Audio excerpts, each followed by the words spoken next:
Hi, നിങ്ങൾക്ക് ഡോക്ടറോ അല്ലെങ്കിൽ എഞ്ചിനീയറോ ആവാൻ താല്പര്യം ഉണ്ടെന്നുണ്ടെങ്കിൽ നിങ്ങൾ 10ാം ക്ലാസ് പഠിക്കുന്ന ഓരോ കുട്ടിയും നിർബന്ധമായിട്ടും എഴുതേണ്ട എക്സാമാണ് എജുപോർട്ടിന്റെ ഇസാറ്റ് എക്സാം. ഇസാറ്റ് എക്സാം നിങ്ങൾ എഴുതുകയാണെന്നുണ്ടെങ്കിൽ നിങ്ങൾക്ക് അതിൽ കിട്ടുന്ന മാർക്കിന്റെ അടിസ്ഥാനത്തിൽ എജുപോർട്ടിന്റെ ഇന്റഗ്രേറ്റഡ് സ്കൂളിൽ സ്കോളർഷിപ്പോട് കൂടി പഠിക്കാം അപ് ടു 100%. അതായത് അതിൽ ടോപ്പ് മാർക്ക് കിട്ടുകയാണെങ്കിൽ കംപ്ലീറ്റ്ലി ഫ്രീ ആയിരിക്കും. അപ്പോൾ ഇന്റഗ്രേറ്റഡ് സ്കൂൾ എന്ന് പറഞ്ഞാൽ എന്താ? നിങ്ങൾക്ക് കോഴിക്കോടോ മലപ്പുറത്തോ ഉള്ള എജുപോർട്ടിന്റെ ക്യാമ്പസിൽ വന്നിട്ട് അവിടുത്തെ ടീച്ചേഴ്സിന്റെ കൂടെ അവിടെ നിന്ന് ഹോസ്റ്റലിൽ ഇരുന്ന് പഠിച്ച് +1 +2ന്റെ കൂടെ നീറ്റ്, JEE തുടങ്ങിയ കോമ്പറ്റേറ്റീവ് എക്സാമിനുള്ള കോച്ചിങ് ഒക്കെ നിങ്ങൾക്ക് അവിടെ കിട്ടും. സോ നിങ്ങൾ എന്തായാലും ഇസാറ്റ് എക്സാം എഴുതിയിരിക്കണം.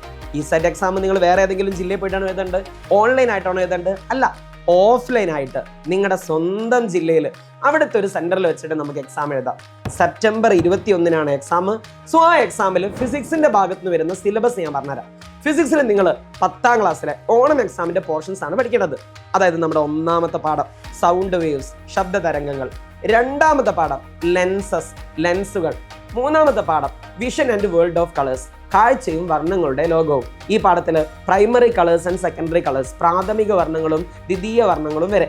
അപ്പോൾ ഈ ഭാഗമാണ് നന്നായിട്ട് പഠിക്കേണ്ടത്. ഇതിൻ്റെ ഒരു ലൈവ് വരുന്ന ആഴ്ചകളിൽ ഉണ്ടാവും. ഇനി നിങ്ങൾ ചെയ്യേണ്ടത് ഈ എക്സാമിന് എന്തായാലും രജിസ്റ്റർ ചെയ്യുക. കാരണം എജുപോർട്ടിന്റെ ഇന്റഗ്രേറ്റഡ് സ്കൂളിൽ ഇസാറ്റ് എക്സാം എഴുതാത്തൊരു കുട്ടിക്ക് അഡ്മിഷൻ ഇല്ല.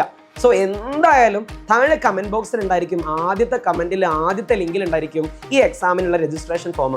നിങ്ങൾ വേഗം പോയി രജിസ്റ്റർ ചെയ്യുക. 21-ാം തീയതിയാണ് എക്സാം. ഇനി അതിന് തൊട്ട് താഴെയായിട്ട് മറ്റൊരു ലിങ്ക് ഉണ്ടായിരിക്കും, നമ്മളെ കമ്മ്യൂണിറ്റിന്റെ ലിങ്ക്. അതിലായിരിക്കും നിങ്ങൾക്ക് സിലബസ്, ബാക്കിയുള്ള സബ്ജക്റ്റിന്റെ സിലബസിന്റെ കാര്യങ്ങൾ, ഹാൾ ടിക്കറ്റിന്റെ കാര്യങ്ങൾ, മറ്റ് പ്രധാനപ്പെട്ട അറിയിപ്പുകൾ, ഇതൊക്കെ അവിടെ ആയിരിക്കും തരിക. സോ ആ കമ്മ്യൂണിറ്റിയിൽ കൂടി ഒന്ന് ജോയിൻ ചെയ്യാം.